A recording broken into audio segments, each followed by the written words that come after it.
All right, good afternoon, everybody. Like I just said, it is our first Talk About It Tuesday for 2026. Happy New Year to those of you that I haven't seen yet or talked to yet this year. Today, we are going to be talking about really just building relationships and personal, professional, and how you're doing that with your elected officials, particularly. Some of you, several of you, I think, probably have new mayors. So at the local level, how you're doing that, that changeover when you have local leadership.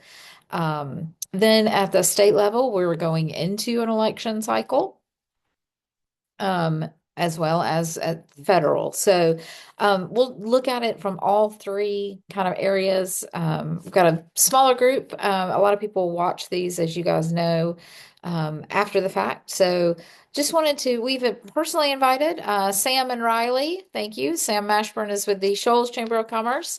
And then Riley with Solomon with the Coleman area Chamber of Commerce. Both of them working kind of in the advocacy realm as well. So I'm going to open it up to the two of you. Sam, I'll let you kind of go first because you were the first on today. And just kind of talk about what you guys, I know you've just gone through, you have four cities, is that right? That's Four, right. That's four right. Four cities that you municipalities. cover in your counties. I know you've got some new mayors as well, but just kind of why those relationships are important, and then how you guys are managing those and making sure that there's a good, close working relationship. Thank you. Yeah. So we have four cities up in the Shoals: Florence, Tuscumbia, Muscle Shoals, and Sheffield. All four new mayors in each of those cities. And of those four city councils, uh, one city council is an entire new city council. One city council has all but one new city council member, and one of them has a majority new city council member. So a lot of change. I'm sure it's the same for everybody across the region. I've heard specifically across North Alabama, just huge numbers of incumbents losing mayor's races, council races, a lot of transition. So yet to see if that ends up being the case for the state house as well, or any kind of change there. I don't think so. But anyway, yes, lots of changes.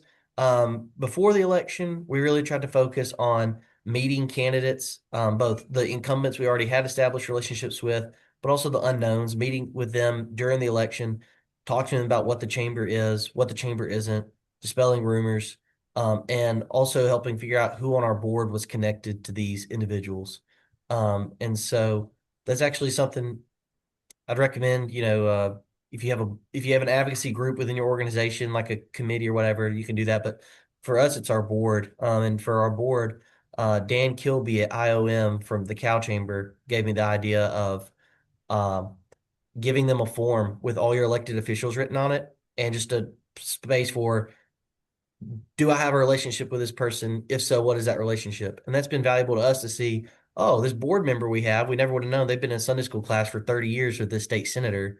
And now we know, like, oh, we've got somebody we can call upon who has a personal connection there, who can go with us and be a mouthpiece for our organization. So establish relationships early. And now that they've taken office, one thing we've started doing is industry tours with these new city council members. And my approach with it has just been, um, hey, we're all working together towards the same goal of making the Shoals a better place to do business. We all come in with our own preconceived ideas of what a local economy is. Would you like to go out and meet with some business owners face to face in your district or in the city and figure out, hear about what are challenges they're facing, how the city can help them? And we set up all the tours, so we know who they're going to talk to. And they think that's just the greatest thing ever, and really enjoy that. So we went to manufacturers and um, kind of got a cross section of the local economy. But those are valuable windshield time. You put five people in a van and drive around with them all day. You get to know them pretty quickly. Sometimes a little bit better, more neutral ground than a lunch. Those have been kind of the two main things I'd recommend for the municipal side of things. Things that we have done that have been very successful so far. Which, knock on wood, they've only been in office for 2 months. They haven't had time to do anything crazy yet. Give them a minute, right? Well, thank you, Sam. Two great points. Riley, I'm going to open it up to you. Do you have anything to add to what you guys are doing there in Coleman? Yeah, so can you hear me okay? Yeah. Okay, good. I tested my microphone earlier because I always have issues with that. So, good. So local level, we actually have 12 municipalities. So we have a lot of ground to cover. So one of the main things that I got here almost 2 years ago, and so since doing that, one of my main goals has been to visit with all of the town halls. So I try to do one town hall per month and go to their meeting. So that way I'm kind of meeting them where they are. We have some that are kind of further out, like for instance, Colony is it's a small town out in the county, and sometimes it's not the easiest for them to get to us. So this way, I'm meeting them where they are at their town hall, and so I try to frequently call and get their meeting times, make sure those are up to date, and then I do one a month. Sometimes if I have free time, I'll go to two a month, try to knock them out because 12 municipalities takes me the full calendar year to get to all of them. So if I can get them done a little before the year ends, then that's my goal. But since I've been here, I think I've done eight. So I have just a few left to get that finished. But we also this year started a new event. It's called the Newly Elected Official Luncheon. And there's still time if any of you would like to rip off and do this blueprint, if you haven't already done an event like this, it was so beneficial. We invited all of the municipalities, their council and the mayors to attend an event at the chamber. And we actually discovered from this that the councils don't ever get together. So the mayors have monthly meetings, and the commissioners, people like that, they get together, but the councils, they don't ever actually get together in one room all together. And so, in having this meeting, we had all the municipalities, we had all of their attention at one time, and they were able to talk to each other. And we actually were able to explain what the chamber does and kind of get in front of anything that they might hear, or we were able to just tell them what we can do for them, and the benefit of the chamber, especially for businesses in their individual community, so that way they can kind of be a cheerleader for us in their community. So that was nice. And like I said, from this we discovered that they're never in the room together, so we're going to make it an annual event even if there's not an election, and we're just going to make it a mayor council luncheon once a year. So when there is an election, we can make it the newly elected official luncheon. And when there's not one, it'll just be everyone in the room together. So highly recommend getting those people in a room together and having them all just have the chance to mingle and get to know each other, because there was some shared connection there. And we also were able to get all of their contact information, which was very beneficial, especially when you have some of these people who won't call you back. So, Very good and great point. I love the fact that the common thread through both of what you guys talked about was really telling the chamber story, making sure that our elected officials are hearing from the horse's mouth, so to speak, and having that relationship to be able to ask and not delve into the rumor mill and the so I've heard on the street, but actually having that connection to be able to call on you guys. Great points. I appreciate that. And we're going to kind of go through each level and then open it up. Let some of you ask questions and tell us what you're doing in your local community as well. So, transitioning from the kind of that local level to the state level, here in Montgomery, of course, the legislative session is underway. Today was day 4. Um, of the 30-day legislative session. This is an election year, which makes for always interesting politics. Can Riley, Sam, can you guys, and I'll open up to whichever one of you wants to take it first, talk about how you're dealing with the election, what your kind of stance is, if you have any kind of political action policy. Um, for how you are engaging with those running for election to come to Montgomery, and then any events that you guys are doing for the public around the election. Sam? Yeah, sure. We I'll start with the political action piece because you mentioned that first. We have a political action committee. We have not had it active yet. We've just been stockpiling cash for the last several years.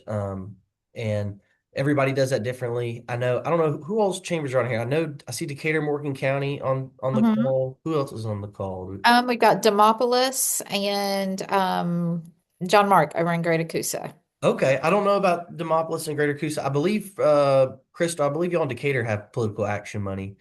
We saw peers like Decatur and West Alabama and the things that they had done and figured we needed to also, by their inspiration by y'all, put some money together ourselves. So we've started raising funds. We haven't got active with it this year. I think we will get active with it.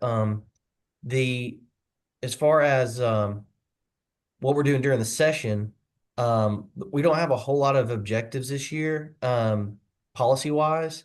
And it's also going to be a really quick, really non-controversial session, right? So I think for us, it's more so just trying to maintain our relationships and stop the one bill we're trying to stop, which looks like it stopped. And for events, being so far away from Montgomery, we have kind of done away with our Montgomery drive-in that we had done in the past, and last year moved to a lunch, a legislative lunch that, our branding of it is we're bringing Montgomery to the Shoals, right? And so for a lot of these legislators, or all these legislators, they live here in the Shoals. It's not like Washington where they come home every once in a while. Like they're here all the time. So it's very easy to get them together for a lunch. That's been very well attended. With our distance to Montgomery, it was very difficult for business owners to sell leaving for an entire day to go have a lunch in Montgomery or spending the night in order to have a breakfast in Montgomery. So for us, that's been very successful. Um, I'm in Montgomery periodically as well as Caitlin. So, more so we're in there ourselves. And we've kind of turned our leadership group locally takes a trip to Montgomery annually. It's a part of the leadership program. And that's kind of become our drive in a sense. That's our physical presence in Montgomery. We do as an organization where, you've got 30 people that are going to meet with the legislators and whatnot. It's just not that same kind of drive in that I think most organizations do. But that's just unique to us, I think, just being as far as we are from the Capitol. Yeah, good. Riley? So I will start with we actually are kind of different in our how do I put this? We are nonpartisan is our that's where we stand. So that's what our community kind of wants is they want information. And so we stay nonpartisan in when it comes to bills and supporting candidates, but we make sure that we are getting information out to people. So I make sure to track bills and see what's going to affect the business community, affect our members, and then I make sure to push those bills out to our members. And I just let them know, hey, this bill is hitting the floor. Read it and you make an opinion on it. So we just kind of give them their information, let them know here's your monthly recap of what's going on, what's going to affect you, but I don't tell them how it's going to affect them. That's for them to decide. And so in doing that, it's kind of kept us out of some hot water. And that's just what our bylaws say that we're nonpartisan, so we stay nonpartisan. We have held forums in the past for candidates, and it's the same way. If we do it for one, we do it for all, and we just stay. We'll host it, and we'll have someone moderate it, but we'll stay neutral when it comes to, um, you know, supporting people and things like that. So I think we're a little bit different in that way, but it's worked for us so far, and it's still it's still working for us. So we'll see how it goes through this election season. And we also make sure we do support our candidates once they're elected. So when they take that office, then we'll back them, we'll support them. And we also do the bring Montgomery to Coleman because we're similar to the Shoals. We're kind of far away, so people aren't going to want to make that drive. So we do a state of the state, and that's our community luncheon. We actually had ours 2 weeks ago, so it was this month, and we kind of frame it to do it before session starts, and that way we can be like, hey, here's your sneak peek of what's to come for the the legislative session, and that gets people interested in coming to the luncheon. They think that they're going to get, some insider knowledge from the elected officials. Especially this year, they all were super interested in hearing what all of these people were going to say that are about to be running for office. So we had a huge turnout. So I'm with Sam. I recommend doing that if you guys are further away from Montgomery. And you can't make that drive in work, highly recommend doing a luncheon. Um, we also we do a leadership visit, so we take our youth and adult leadership together, which I think is kind of different. We'll just, saves on a bus trip. But we take both groups together, and then once we actually get there, then they kind of split and go their separate ways. But we do take both of our leadership groups to Montgomery.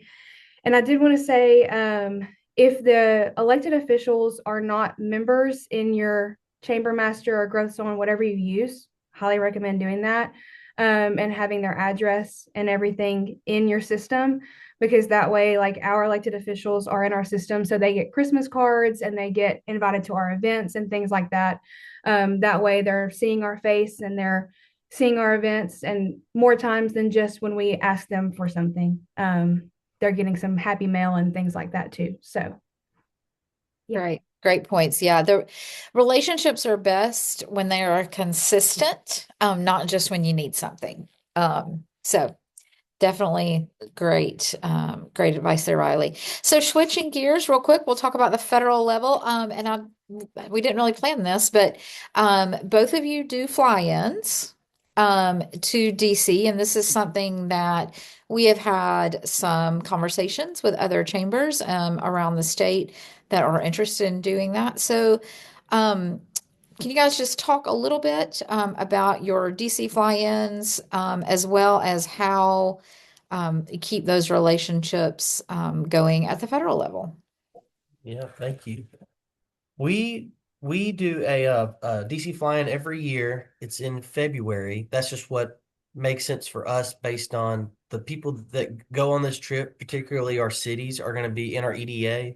We're going to ask for a lot of things related to appropriations, and with Congressman Adderholt's appropriations timeline for the things they're going to be asking for, that time of year makes sense for us. So if you decide to go, I would consider talking to the people that you know are going to go about what time of year makes sense for them based on, and if they don't know, do some research about figuring out what time of year makes sense for them to travel to DC. Um, so you can make the most of that experience. We uh, we go and meet with all of our members on the Hill, as well as any federal agencies or organizations that make sense to us for different requests we're going to have for that year.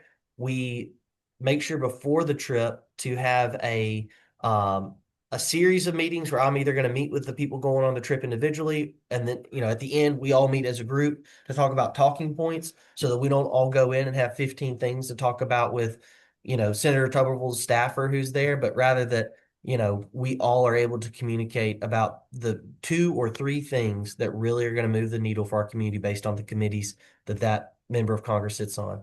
And I'd say the exact same thing for state too. Like when you think about state stuff, like really figure out what committees are your local legislators on and go speak to them about bills that they're actually going to be able to have a lot of sway over instead of just having the same pitch for each one.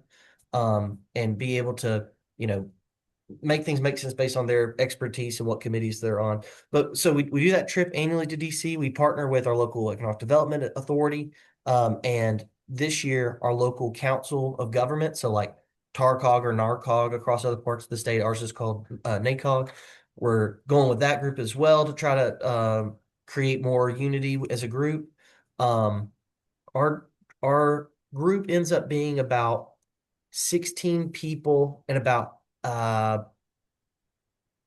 between 10 and 12 of those are going to be no, between 8 and 10 of those are chamber members, private businesses, and the rest are going to be local government representatives.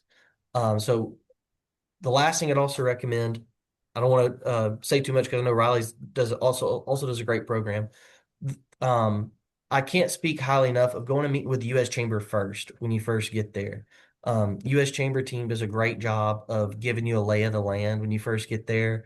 Because we'll talk about all these things we're going to talk about before we go. Then we get there, we meet with the U.S. Chamber staffers. It says, hey, this is what's going on this week. That's going to be really front and center on the minds of these members of Congress. And it just really helps you be able to ask questions and get answers on your talking points, be able to make sure that you're saying things that are going to make sense for the members of Congress and for them to help give you talking points for U.S. Chamber initiatives as well. So reach out to Brent's or Moore or Drew or any of them. They can really help you out a lot. Great. Wonderful, Sam. Thank you. Riley? Yeah, so I actually reached out to Sam before I started planning our fly-in. So kind of similar. But I will say ours starts at the local level, and I didn't talk about this because I knew I wanted to talk about it for federal. But we do this thing, and I'll say it's unique to Coleman, but there's a chance someone else out there does it. But we have a Coleman Summit, and we actually just had it a few weeks ago, I think actually last week. And this is where we get all of the local leaders in a room together. We'll have the fire chief, we'll have all the mayors, basically anyone who is going to ask for federal funding gets in the room together at the chamber. And I save the dates for this in October for it to happen in January. So that way everyone is very aware it's going to happen. It's a very well attended. Everyone wants to come to this. And we all are in the room together, and I send out a form beforehand, basically asking what are your federal asks going to be going into this next year? What do you need money for? And then they know that's what we're going to talk about at the summit. And I print out all those forms. Everyone comes into the summit and we go through. We're on a quick timer. I have someone from TVA come in and moderate it. So that way we kind of have a person who's not from the chamber, who's not from Coleman County. They come in and moderate this event. And she's able to say, okay, your time is up. Let's go to the next one. And each person is able to share what they need funding for. And we ask that, we stick to things that you could only do with federal funding help. So, if you just need a new park or something, this is probably not the time. You can bring it up if you want to talk about it, but it's probably not, what our conversation is going to be about. And then at the very end of the summit, everyone gets 3 sticky dots, and we write on a whiteboard what everyone needs funding for, and everyone gets to go vote what their top 3 things are. So it's really great because you might come in with an idea of your community is really struggling because your gutters are horrible at the town hall, but then you come in and you think, okay, our bridge that goes over Smith Lake is deteriorating and desperately needs to be replaced. So you're going to vote for the Smith Lake bridge to be replaced, and you're not really going to care anymore about your town hall needing fixing. So it gets everyone in a more community mindset for the entire county. And it also helps us establish the priorities that we're going to go to DC with. And so, with that being said, we take the top 3, usually if they're from different pots of money. So we decide where the money would come from for our top 3 voted on issues. And if they're all 3 different funding areas, then we'll go with those 3. If 2 contradict, then we'll see which one had the most votes of those 2, and we'll go with whichever one had the most votes.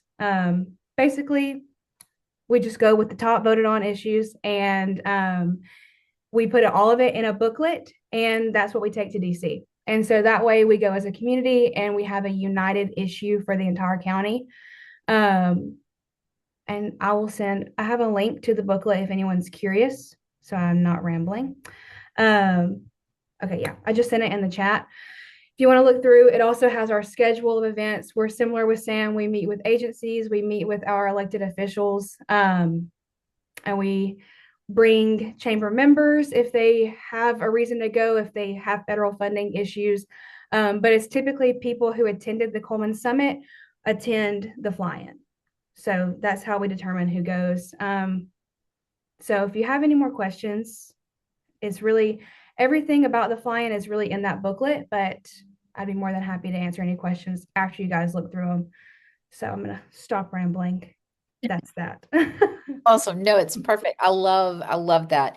And I think the consensus and really key point is to go as a united community. Um, that is critical. Just like we have to go as a united state when the state is asking for or needing things. So with that, we've covered the three levels, local, state, and federal, and heard some great ideas from Sam and Riley. I want to open it up to those of you who are on the call. If you have things that in your community that you're especially proud of or want to share with the group that you're doing at any of the three levels, or if you have questions for Sam, Riley, or anyone else on the call.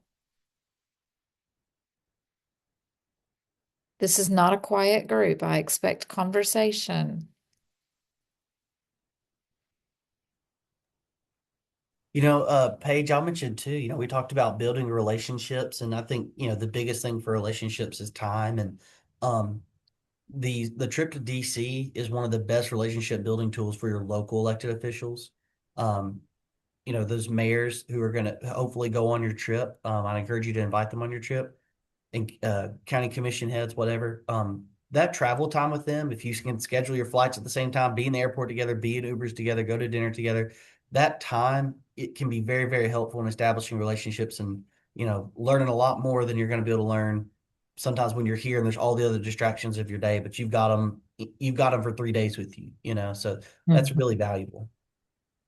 Great point. Hey, Paige, I was going to say thank you, Sam and Riley. Great information. One of the things we do with our PAC money, first of all, with our PAC, um, we, on our membership invoices, you have the opportunity to contribute to the PAC. So I don't know, it looks like Sam's probably doing that. I don't know if you're doing that, Riley, but that's a great way to increase your PAC funds. Um, and then one of the things we do, we fund a dinner for our county commissioners and our mayors. It used to be monthly, and then they went to bi-monthly, and now it's quarterly. They may go back to more frequent now that we've had a change in leadership, but that is one of the things that we do with our PAC money, and it's really good. It's a great way to build relationships. And like you said, those are really important. Um, So you use the so PAC we're, money to pay for those dinners? we do. That's a great idea. I love that. And we did check and make sure it was okay, and it Yeah, is. yeah. And some years ago, because our local newspaper decided they would make an issue of it with them, and we said, okay, well, we'll just pay for it out of our PAC funds. And so we've been doing that for quite a while, but they really appreciate that. So, and it's a great time for them to get together because we want them to have good relationships with one another. So That's a great idea. that's one of those things that you might consider doing with your PAC funds. I love that. Yeah, because it is one of those things. We did the exact same thing you just said of we added a optional fee item onto all member invoices. It's $50 across the board, regardless of what your tier is. Mm-hmm. And I was kind of worried at first we might get pushback from folks. We got no pushback. The handful of businesses that either A are restricted, somebody's like financial advisors a lot of time, you're Series 7 or whatever, you can't make those kinds of contributions. We take it off. But aside from those handful of folks, everybody doesn't think twice and they do it. And but like you said, it can be kind of how do we use this money? And so, you want to be very strategic with it. You don't just want to go spending it, and also you don't want to go just spending it just on election year, right? So being able to use it throughout the year to maintain relationships like that's a great idea. I love that. Yeah. We um we also spent quite a bit of it, or not quite a bit of it, but some of it, um, this past year. I'll put Margaret on the spot and let her talk about no before you vote. Um, and we did an event with our local young professional group. And that was a good investment, a really good investment. Matter of fact, I had some folks, friends from across the state reach out to me that saw it and wanted to know how that worked and how we went about implementing that. So, hey, Margot. I hope that you meant Madison because I was not employed at the chamber at the time when you Oh, that's wanted right. Madison. That's it. right. It was Madison and Rachel. Rachel. Yeah, Madison. Yeah, that was like my first week or two here. Yeah, it was a really great event. We had it, excuse me, um, at the Cook Museum here, and we had it was in one of their event spaces, and we had different tables set up for all the candidates to set up, and then we had, gosh, probably like over 200 people, I think, attend, and you got a chance, like quick, kind of like speed dating almost, go to visit different tables and hear what they had to say and just talk about the election prior. And it was a great way to get to know them truly. Some people said that they, didn't really realize what they stood for or wanted to learn more. So it was a great event. Madison, it was know before you vote. Was that? Hmm. Yeah, And that was what it specifically was. targeted to your YP group. Yeah, well, it wasn't targeted just to young Okay. professionals. We partnered with them on the event, Okay. but anyone could attend. Oh, good. Okay. So it's Great. like speed dating with candidates. Pretty much, yeah. That's cool. Yeah. In summary, yeah. Yeah, we did something very similar back when I was at the local level, and we didn't have a cool name for it. I don't remember what we called it, but it was basically allowing all of the candidates to come and be present, and so people could in the community could come and learn, have one-on-one conversations with them. Those are always good. Um, That was a good use of funds. And we made the decision a few years ago, our PAC board, not to endorse candidates prior to elections. For the obvious reasons. It gets a little dicey sometimes, especially if you have an incumbent running against someone new that's a friend, da da da da. So several of our friends that were elected this year had some leftover debt that we helped retire. And that's a big win, obviously, for the PAC. Um, and so we did invest funds in that effort as well. Great use of the fund. Well, we are at 2:35. We typically try to keep these around 30 minutes just out of respect for everyone's time. But I have to say, and I'm not just saying this because y'all are here, people are going to hate that they were not on this call because this was great information. And Carla's like, yeah. So we're going to make sure that this gets out and the recording does. And for those of you who are hopefully watching this, next time you'll be here hopefully.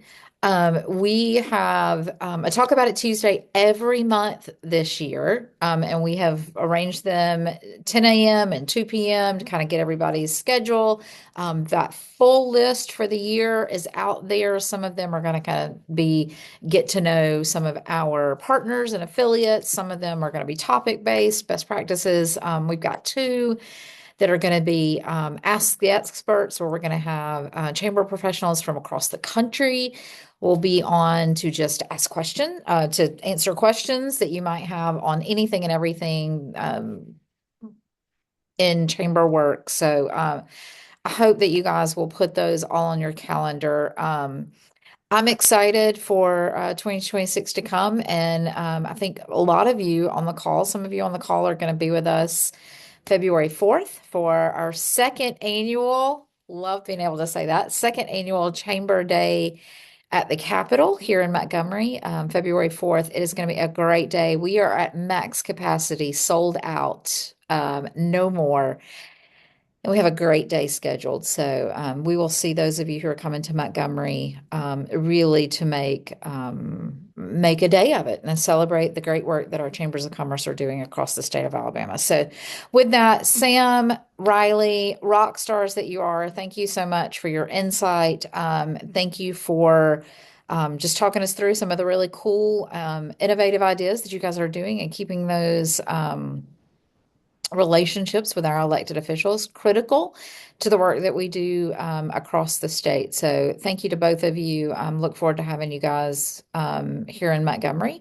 For any of you that are coming into Montgomery on a drive-in, a visit with your legislator, or just decided you needed to spend the day in the Capitol, just know that our office is always open for you as a soft place to land. If you need some time in between, or place to do some work, whatever, just text me, let me know, and happy to open the office up for you. If you're coming in on your drive-in, let me know. I can always use a free lunch, or just hang out with you guys.